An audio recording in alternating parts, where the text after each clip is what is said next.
Being born as the eldest daughter of the Bradley family was both my pride and my burden.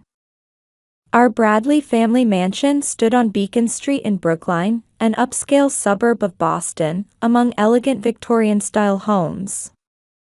My father, Martin, was a renowned heart surgeon and a professor at Harvard Medical School. My mother, Elizabeth, was a prominent figure in Boston society as a board member of the Massachusetts General Hospital's Patron Association. She never missed a weekend charity event or museum opening, and her graceful demeanor was the envy of many society women. In high society, our family was known as the perfect family. Every Christmas season, Mother would host an extravagant party. While champagne bubbles danced in the air, Father would talk about his latest successful heart surgeries, and Mother would gracefully play the role of hostess. It was like a scene straight out of an F. Scott Fitzgerald novel.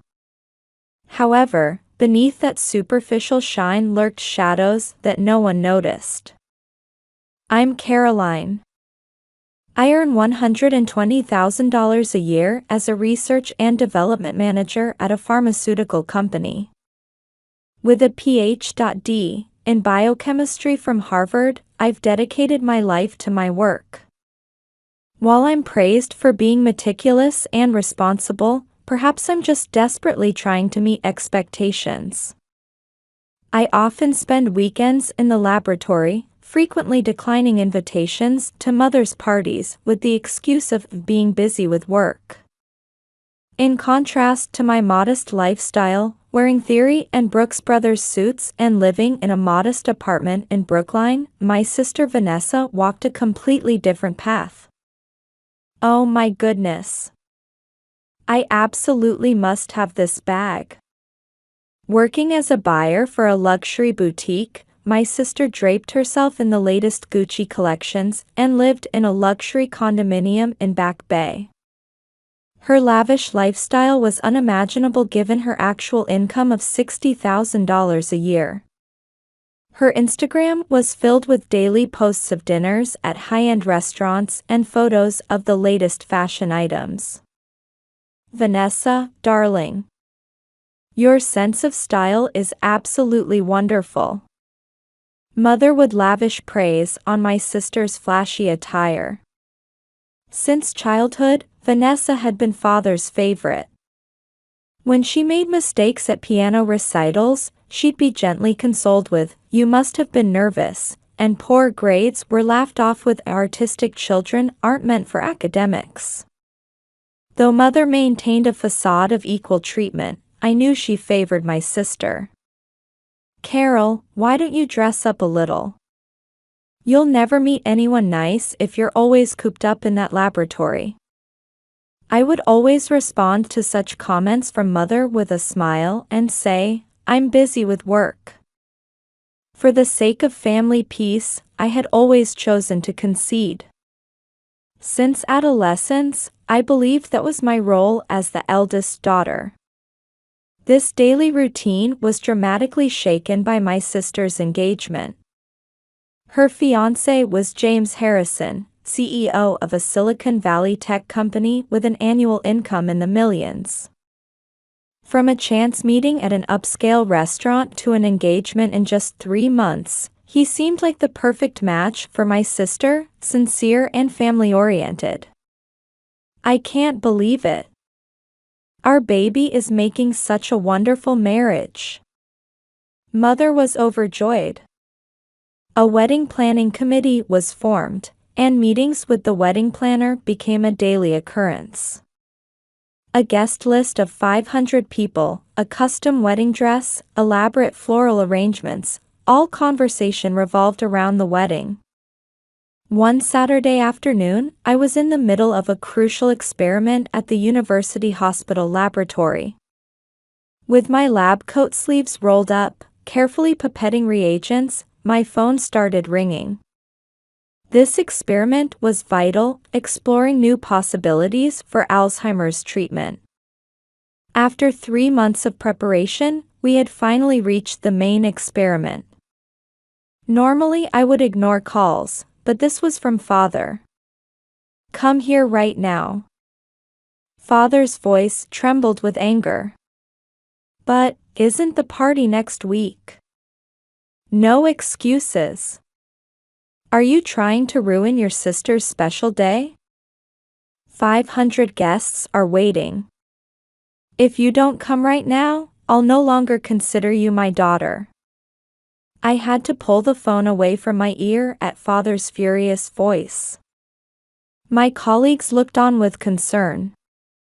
Sarah, a junior researcher, silently asked with her eyes, "Are you okay?" I glanced at the experiment station. 30 minutes until data collection. If I missed this, 3 months of effort would be wasted. But there was no time to think. Leaving the experimental setup as it was, I rushed out of the laboratory still wearing my lab coat. As I tried to hail a taxi, a cold rain began to fall. New England spring weather is fickle. Black clouds spread across the sky, as if foreseeing the events to come. A message from my sister appeared on my phone screen. Just like you. Always trying to ruin my special days.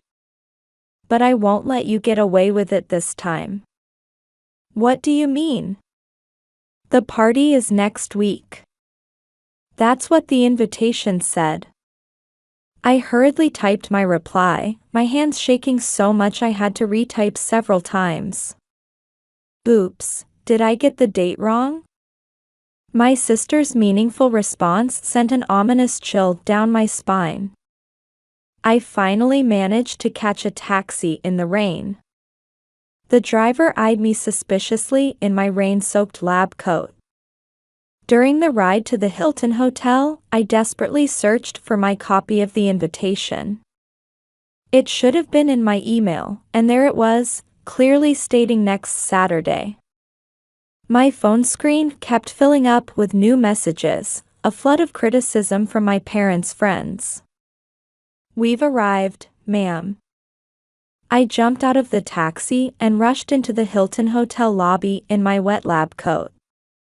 I was clearly out of place in the luxury hotel lobby. The reception staff wore confused expressions. But what I found was an eerily quiet party venue. "I'm sorry, but we don't have any reservation for the Bradley party today," the front desk staff informed me with a puzzled expression. Just then, new photos were sent to my phone. Pictures from a party at the Ritz-Carlton Hotel, my sister in an elegant dress, my parents chatting and smiling, surrounded by numerous guests. My sister looked cozy with her fiancé James. No way. A chill ran down my spine. It had all been planned. My sister's photo came with a telling message. Perfect timing. Now everyone can see your true colors. During the taxi ride to the Ritz-Carlton, my mind was in chaos.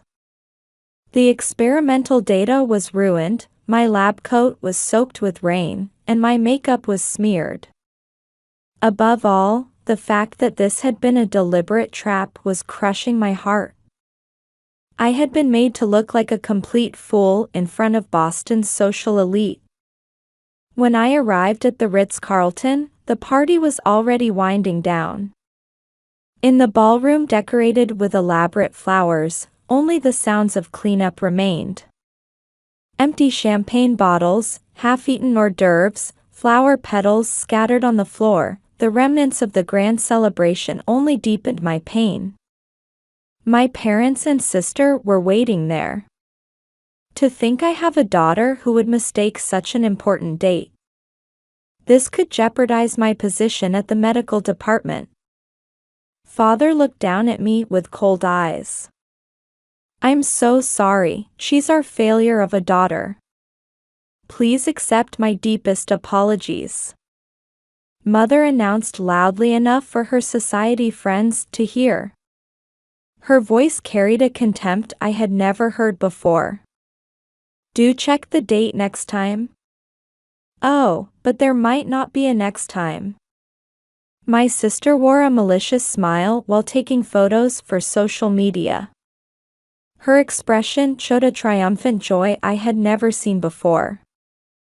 At that moment, I noticed my hands were shaking.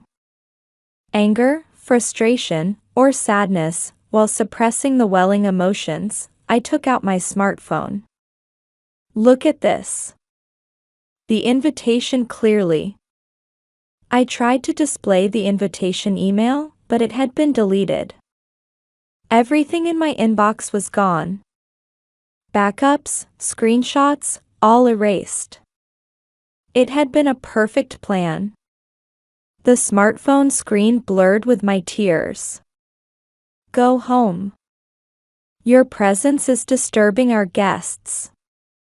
I couldn't argue with Mother's words. My rain-soaked lab coat appearance in the luxury hotel lobby felt too pathetic. Tomorrow, this story would surely spread through society's circles, the heart surgeon's eldest daughter ruining a party in her lab coat. As I was leaving, my sister whispered in my ear. Finally, I could show you who the unwanted one is in our perfect family. This is where you belong, my pathetic sister who only does experiments in a corner of the laboratory. That night, I returned to the laboratory. In front of the ruined experimental data, I quietly shed tears. Under the fluorescent lights, wiping tears with my lab coat sleeve, I looked like a defeated warrior. On the wedding day, the Boston Harbor Hotel was bustling with activity from early morning. A grand wedding with 500 guests. As notable figures from high society arrived one after another, the lobby filled with a sea of elegant dresses and tuxedos. I quietly entered the elevator, holding an envelope. Inside were the pieces of evidence I had verified in the laboratory last night. I hadn't hacked my sister's email account. I had simply carefully collected the obvious traces she had left behind. Oh my God. Carol, you look stunning. Mother's voice rang out as I entered the bridal room. For once, I was wearing a Carolina Herrera evening dress. My hair, makeup, and nails were all perfectly done. For this day. Well, this is unusual. Have you finally decided to listen to me? Mother wore a malicious smile. Beside her, my sister was in her pure white wedding dress, receiving final makeup adjustments. The custom-made dress, worth $500,000, enveloped her like a cloud. 2 hours until the ceremony. Is there something you want to say? There was anxiety in my sister's voice. Since the party incident, she had been wary of my unusual quietness. Yes, but before that. I took out my smartphone and sent an email to James, making sure the attached evidence files would reach him. It was 11 a.m., 1 hour before the ceremony. This is who my sister really is. Please check it. The reply came immediately. Come to the meeting room. Waiting for my sister to enter the powder room, I headed to the meeting room on the 12th floor. When I opened the door, James was standing by the window. Morning light streamed in through the large windows overlooking Boston Bay. What is this evidence? His voice was trembling. Everything should have already been displayed on his smartphone screen. There's no need to explain. It's all in the evidence. The evidence I had prepared was perfect. Messages between my sister and her lovers. Evidence of loans from loan sharks. Records of selling company secrets to competitors. And the email history planning the trap at the recent engagement party. To trap me, my sister made a perfect plan. But she forgot to erase her tracks. James's face turned pale. He carefully checked each piece of evidence, occasionally speechless with a "this is." "How long have you known about this?" "I've been gathering it bit by bit since the party." "It's a researcher's habit," I answered calmly. I had no intention of getting emotional. Just revealing the truth. Just then, the room's door burst open. My sister stood there in her pure white dress, face ashen. "What are you doing?" she screamed. "Just talking about what you did." "That's not true. I can explain everything." My sister desperately tried to cling to James. "James, please. Believe me." But James's expression had already turned cold. He quietly pushed my sister aside and left the room. We could see him walking straight to the chapel at the end of the hallway. Why would you do this?" My sister collapsed to the floor, sobbing. Her perfect makeup streaked with tears. Just then, a shocking announcement echoed from the chapel. "The wedding is cancelled. This woman is a liar." James's voice rang through the entire venue through the microphone. The 500 guests erupted in murmurs. "That's not true. I can explain everything," my sister screamed desperately. But no one would listen to her words anymore. Our parents rushed to the meeting room. Father's face was contorted with anger. However, the moment he saw the evidence, his expression changed to despair. "Caroline, I'm sorry." Mother's voice trembled. "You were right. It was all our fault." I silently stared back at my parents. This wasn't revenge. Just the truth coming to light. The wedding cancellation sent shocking waves through Boston's high society. Rumors that a Bradley daughter had deceived her fiancé and sold company secrets spread rapidly through social circles. Mother was rushed to the emergency room that evening with hyperventilation. In the Massachusetts General Hospital emergency room, she repeatedly muttered the same words while wearing an oxygen mask. "We were wrong, it's all our responsibility." Father confided in me in the hospital hallway while attending to Mother. As a heart surgeon, I've always tried to maintain calm judgment. But I made a complete error in judgment regarding family. We spoiled Vanessa too much. And you. I never tried to understand you. Hearing those words, I felt something long frozen within me slowly beginning to thaw. My sister disappeared right after the wedding. Someone had been asked to move her belongings from the luxury condominium.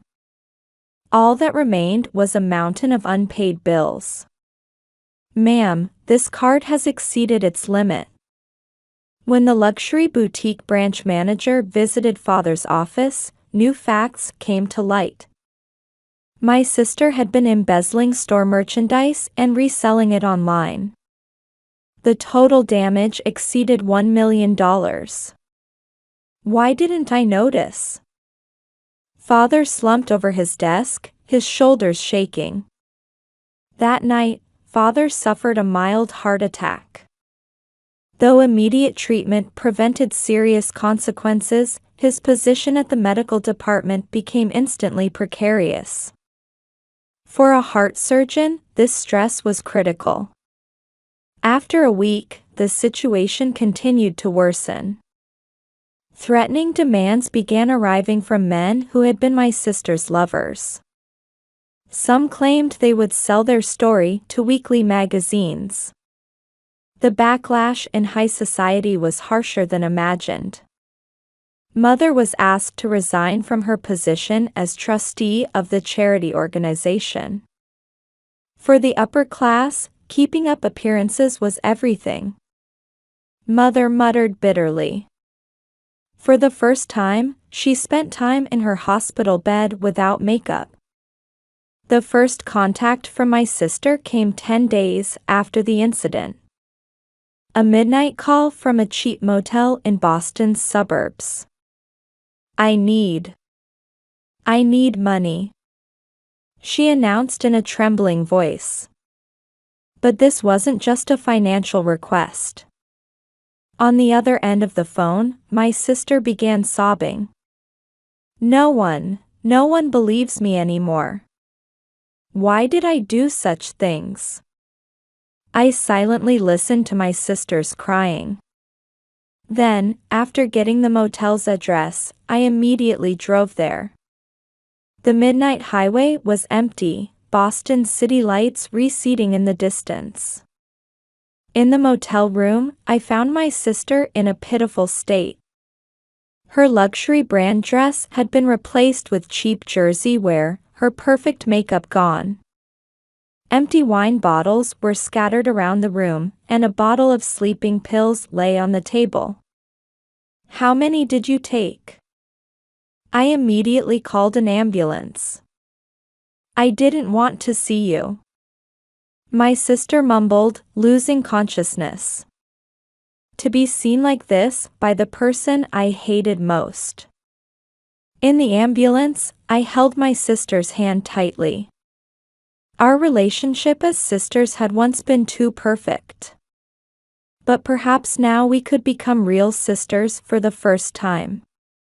The attending physician gave a serious diagnosis: depression, anxiety disorder, and suspected borderline personality disorder.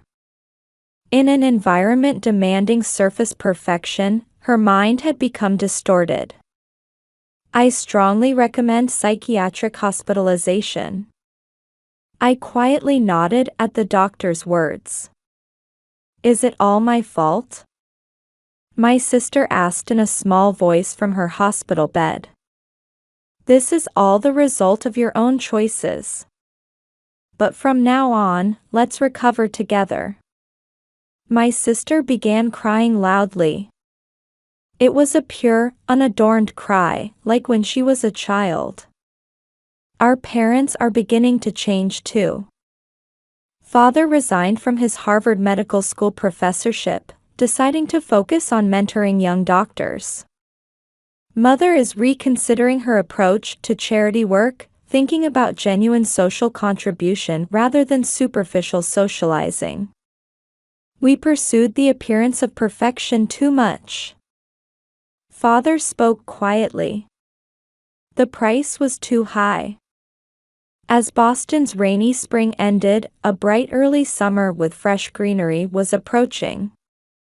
From the laboratory window, I look up at the sky.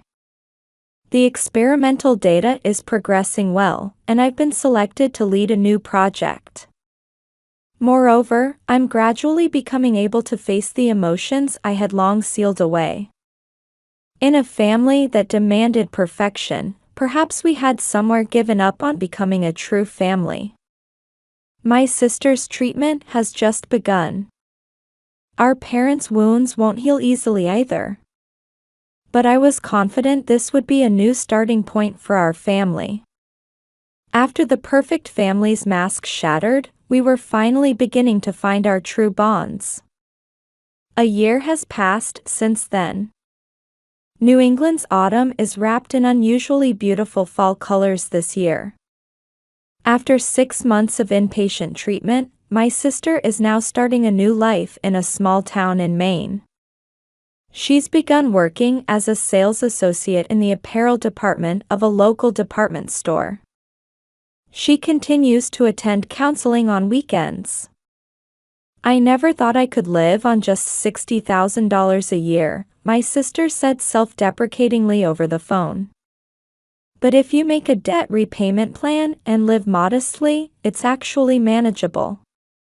The loans from loan sharks were converted into a regular loan, with our parents acting as guarantors. Every month, my sister puts half her salary toward repayment. Though bankruptcy was an option, she was determined to repay everything. Recovery begins with taking responsibility for one's actions, her psychiatrist had praised. Our parents have changed dramatically too. Father is passionate about mentoring young doctors and slowly regaining trust in the medical department. Though he performs fewer surgeries, he's taking more care with his teaching. I've learned to listen more carefully to patients' emotional needs, Father says with a gentle smile. My experience with our family has changed me as a doctor. Mother has completely stopped keeping up appearances. She donated all her luxury brand bags and fundamentally reconsidered her approach to charity. Now she's involved in running a shelter for domestic violence victims. Rather than superficial socializing, I want to help people who are truly in need. Her formerly affected way of speaking has disappeared. Carol, congratulations. The other day, there was a surprise party in the lab to celebrate my promotion. We'd achieved breakthrough results in Alzheimer's treatment research, new data from the experiment that had been forcibly interrupted that day. Now you're joining the $200,000 club, Sarah whispered jokingly.